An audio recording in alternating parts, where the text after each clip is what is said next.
medtem poteka podelitev za najgol lanskega prvenstva. Nagrado je prejel Nejc Grandošek strani predsednika MNZ Dejana Germiča. Čestitke tudi z naše strani. Kočar, video je tekajočega Bohla. Bohl strelja mimo gola. Še vedno Bohl.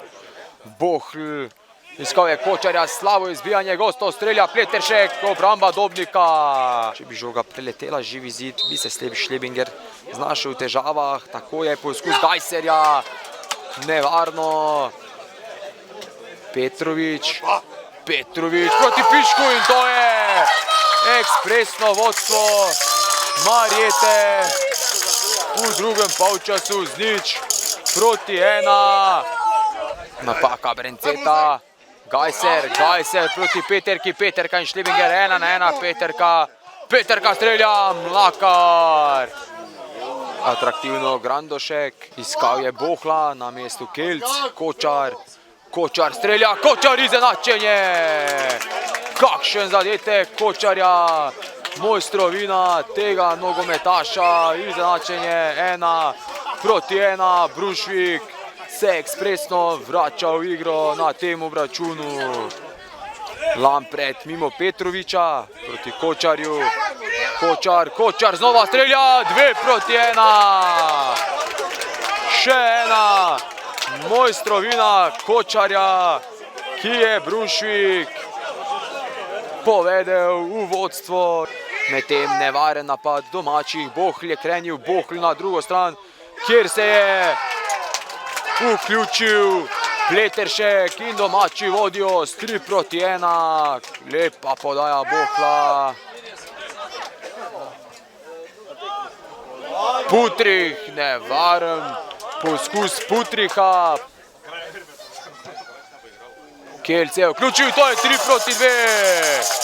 3-2, Marjeta je prišla do znižanja rezultata.